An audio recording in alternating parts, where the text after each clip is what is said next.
Hello, this is Richard Wilson, and today I want to talk to you from here in Nice, France, about making your hedge fund business seaworthy or ocean ready. I've been learning more about sailing these past few years while raising capital and working in the hedge fund industry.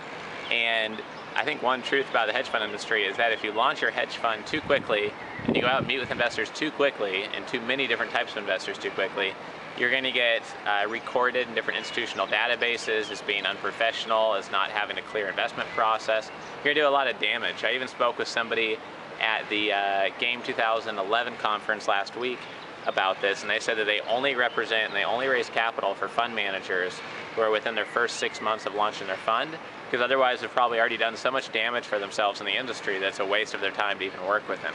I think that's a little bit extreme, but I think the advice goes along with what I'm trying to tell you right now, is that when you're sailing in a bay, as many sailboats do here around Nice, you can have some things that aren't totally working well in your boat. Your rigs, cannot be set up right. Your ropes could be loose.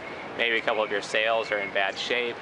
Maybe the things on the walls of your sailboat inside the boat aren't really secured. But if you go out in the ocean, you really need to be kind of sea ready or ocean ready or seaworthy. In other words, if you get in a storm or if you go over a bunch of swells, you don't want things flying around inside the cabin of your boat. If you need to have your mainsail work because your engine dies, you really need that mainsail to work. You can't really rely upon the Coast Guard in the bay to come tow you over 50 feet to your dock.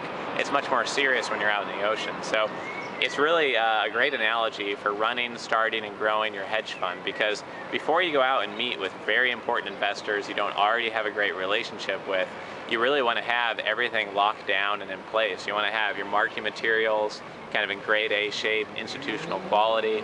Everything that you show an investor you want to have looked at 5 times by people on your team, be the 5th draft, have it compliance approved. If somebody is going to ask you for a standard DDQ or a question that comes in a standard DDQ, you should be able to answer within 1 business day, not a week or 2. Everything you do in your business should be well polished by the time you're meeting with new investors.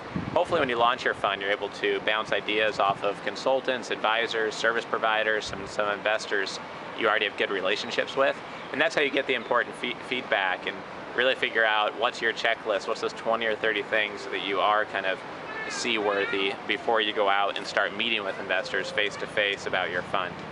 And this is something that I think is a common mistake to make. People want to get out there and raise capital really quickly, speed of implementation, just get out there and meet with investors and get great feedback.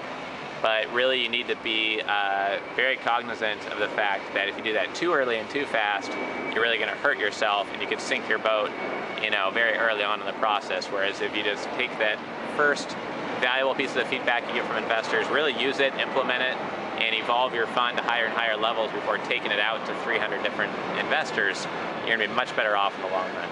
So I hope you enjoyed this video. It's Richard Wilson coming to you from Nice, France, and we'll see you again soon.